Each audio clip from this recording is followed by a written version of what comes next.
Some of Hollywood's biggest stars are in Australia at the moment for Supanova. Now, that's a convention that celebrates pop culture and gaming. Holly Marie Coombs from Charmed, Picket Fences, Pretty Little Liars, and many more shows is a regular at these conventions, and I'm thrilled to welcome her to McKnight tonight. Hey, Holly. Hello, hello, how are you? Good, thank you. You seem to be a big fan of Australia and Supanova. What keeps you coming out here? I am, and I have to say, like, no other country speaks so highly of Picket Fences still, which was my personal favorite. So, It was a I big hit even here. said to my husband on my way down here, I was like, "Why do you make me stay in America when these are my people? My people are here." Well, Picket Fences was a big hit, but you have had an extraordinary career. What is it like for a successful actor? You know, people on the outside look at it and think, oh, it must be all, lots of money, lots of fans, lots of good times. Is it everything people think it is? Well, I mean, it is what I can say the hardest hardship, if there is one, it's the time away. And, when we film things, it's many hours a day, many months of the year. And so that's kind of why I started doing these conventions was because I could go away on the weekends and then I could be home to take my kids to school on Monday if I wanted to actually be there. But they don't want me to at their ages these days, but it still works out fine just for me. It's interesting. Obviously, acting has its challenges. What have been some of the challenges of working in Hollywood? Well, it's changed a lot, with streaming and all the new networks and all the new outlets. It's changed a lot. And also programming has changed a lot. There's kind Yeah. of not these long running sort of 22 episodes a year, which is a good and bad thing. Like I said, there's a lot of time away and a lot of things you miss. And now with the shorter seasons, of some shows it makes it easier, I guess, in a lot of ways. But it's changed a lot, and everything is kind of superhero driven. Yeah. So there's not a lot of shows like Picket Fences or even like Charmed anymore. And it's interesting to watch what I'm wondering what that trajectory will be. Well, obviously, it's been fascinating watching the change of the industry with Hollywood. I mean, I've been in the media industry here in Australia for over 30 years, and the impact streaming's had on the local industry here has been, well, it's been very detrimental actually, but for a consumer, it's been great because you're seeing content that you wouldn't have seen.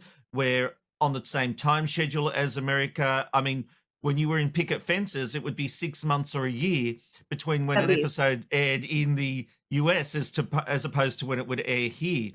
Um, I saw an interview with you recently where you were talking about getting a call from Aaron Spelling, and I think this is an indication of how the industry has changed because he literally called you. This is the head, this is the guy in charge, and he called you about your hair. He was very invested. He was very ingrained in every aspect of our show and all the shows that he did.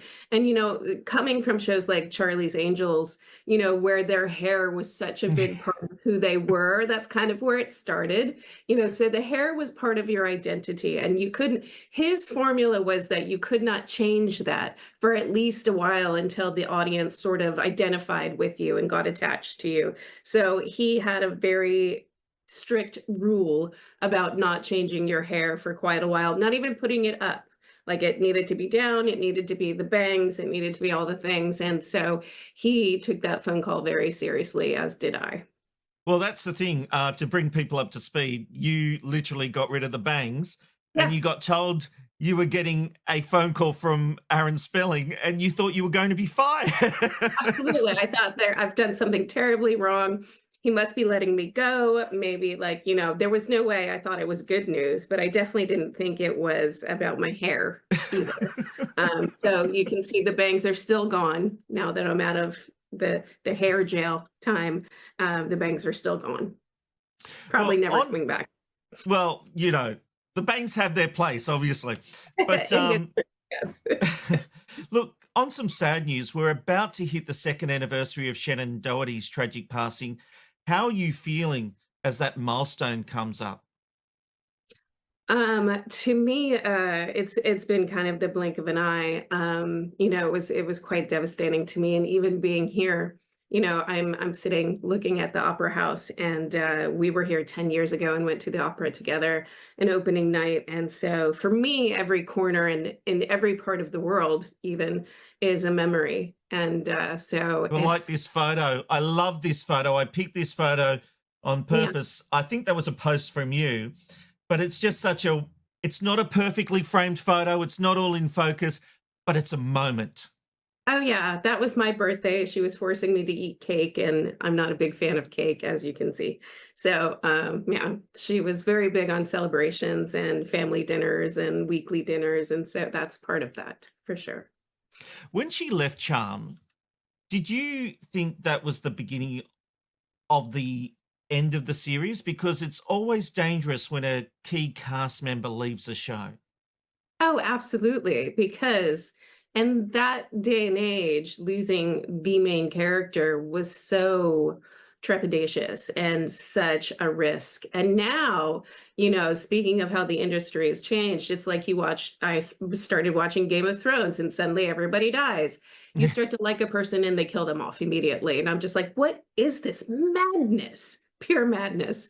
But yeah, it's all part of the new programming, and I think it's absolutely bizarre. But yeah, I was very nervous as to who would fill those shoes. And with Rose coming in to play Paige, she didn't even try to fill those shoes. She had her own shoes.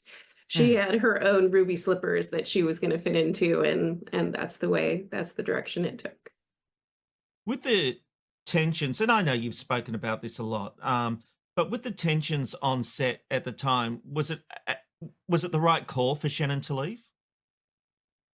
Um, it was a tough call for her because, while she didn't enjoy having tension, she also loved the show more than anyone, and it was really the foundation. And so it was quite satisfying for me and her for her to be able to come and do these things with me, especially in the last 3 years before she passed, because she got to love the show again. And she got to meet fans and she got to really appreciate it in a way she first did without all the crusty darkness in the middle of it. And it helped her regain the love she had for it by seeing how Hmm. much it still meant to people. That's a very interesting takeout because obviously she's had that bitterness of leaving, but found the love for it again. How hard was it for you at the time when there are two co-actresses that just don't like each other on screen? Great chemistry. The three of you had fantastic chemistry, but obviously behind the scenes there were two very big egos or personalities, shall we say, that just couldn't make it work.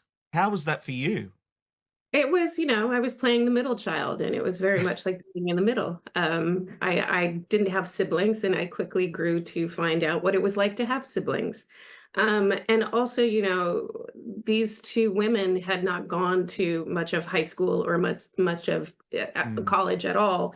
So where there was this strange competition, I kind of wanted there to be an appreciation of this bigger picture and the bigger thing we were creating, and honestly, how much it meant to people then and still means to people now. And, when you're young and don't have that foresight, it got cloudy and it got messy. And I'm a big believer in things turn out the way they're supposed to, and everything happens for a reason. So it took the path that it took, and it was hard at times. But honestly, being here and still talking about it to this day just proves it was bigger than the three or four of us. Oh, it had an impact. I I wasn't happy when Shannon left, but that's another story. Do you think she regretted it? I think she did at times, but that was a big wound. And I think, she did want to come back for the final episode, but it was just the wound was too fresh. And she was, before she passed away, she was the biggest proponent of doing a reunion or of some sort. And so, like I said, she was able to love it again the way that she did originally. You've obviously had highs and lows throughout the throughout your many years in the industry. Let's end on a positive. What's been the Sure. best thing? What's been the best thing about being in the industry and the career you've had? I can't complain. I really can't. I've done 3 shows that I almost feel like if I asked for more, it would be like asking for too much. They were all different, and they all came at the perfect time in my life for that moment in time. And, I've just been really lucky. My career has saved me in very many ways, many times, and I'm just really grateful. And you really do seem to have a love of picket fences. Just I do. look, I can see the smile on your face as soon as Um, the name comes up. What is it about that show that just touches your heart? Is it because it was the first big hit? What is it? it was just a character and a cast that people aren't often gifted, especially at that age. For me to be a teenager and I was so green and I was so new to be surrounded by these actors that were just so good at what they do, but not just good, but they loved what they do and they loved the crew and they loved the atmosphere and they created this very family-like atmosphere. There's tons of stories about children actors being in these awful situations, and I was absolutely one of the lucky ones where I got the perfect situation. So much so that it kind of set me up because I mean the expectations and the protocols and everything that was there was so perfect. And my character, who was never wrong, who had the perfect dialogue, who always had the perfect answer. That's incredibly rare for a teenage girl to be able to play.